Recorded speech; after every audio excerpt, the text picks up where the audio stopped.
Hari ini eranya bukan era perusahaan memaksa konsumen untuk membeli produknya, tapi bagaimana konsumen bisa memahami bahwa produk yang diciptakan atau brand yang dibuat oleh perusahaan tersebut memang di-cater untuk kebutuhan konsumen.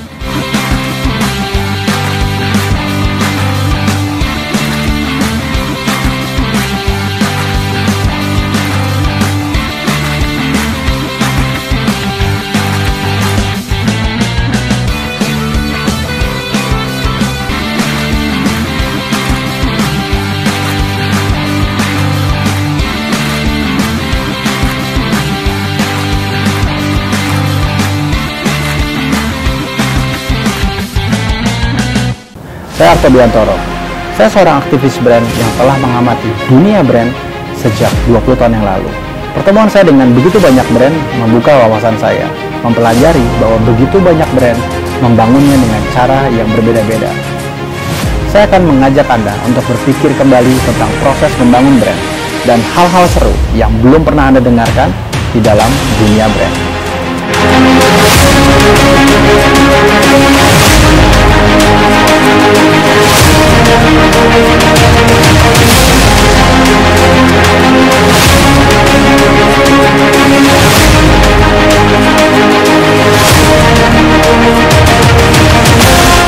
Pernah nggak sih kita dikacangin?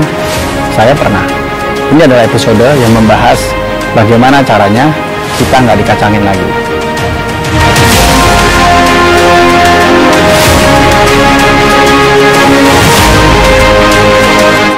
Pernah nggak sih kita ngalamin seperti kayak brand kita itu nggak punya target market yang jelas, atau bahkan kita suka merasa bahwa marketnya tidak merespon terhadap brand yang kita bangun.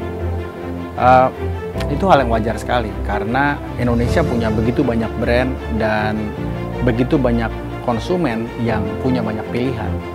Saya selalu bilang ada dua hal sih yang kita bisa lakukan ketika kita merasa seperti itu. Pertama adalah mengikuti flow-nya.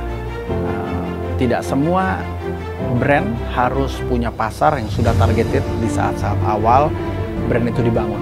Bisa jadi sebuah brand butuh waktu 1-2 tahun untuk bisa menemukan atau mendapatkan pasar yang tepat.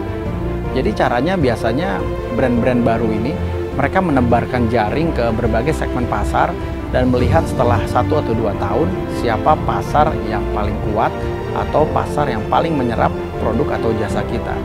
Nah, dengan cara seperti ini kita akan bisa melihat bagaimana pasar yang tepat bisa berimplikasi kepada brand kita.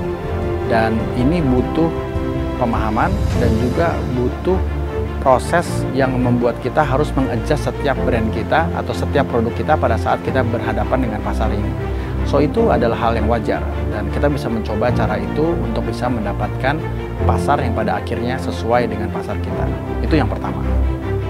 Yang kedua adalah seringkali sebagai seorang produsen atau pemilik, kita seringkali berpikir dari sudut pandang kita. Padahal sebenarnya kalau kita bicara brand, kita bicara soal relasi dan engagement antara kita dengan market kita. Jadi akan lebih menarik dan lebih kuat apabila kita berpikir dari kacamata si pemilik brand. Bayangkan dari sisi bagaimana mereka sebagai konsumen mengkonsumsi atau membeli produk kita atau berinteraksi dengan brand kita dalam keseharian. Nah, pendekatan-pendekatan seperti ini yang seringkali harus lebih banyak kepada konsumen sentris atau fokus kepada konsumen yang lebih tepat dalam konteks kehidupan mereka sehari-hari dibandingkan dengan apa yang ingin kita katakan atau kita sampaikan kepada mereka. Hari ini eranya bukan era perusahaan memaksa konsumen untuk membeli produknya, tapi bagaimana konsumen bisa memahami bahwa produk yang diciptakan atau brand yang dibuat oleh perusahaan tersebut memang di-cater untuk kebutuhan konsumen. Nah, dalam konteks membangun brand, saya menjadi tertarik karena ilmu-ilmu terapan seperti sosiologi dan antropologi kini menjadi ilmu-ilmu yang membuat dunia brand menjadi semakin menarik dan lebih selektif dalam membangun pasarnya. Dan ini adalah ilmu-ilmu yang kita butuhkan ketika kita ingin membangun brand secara lebih luas. Kita akan membahas soal isu ini dalam beberapa episode ke depan. Tetaplah bersama Inside Branding and Everything in Between.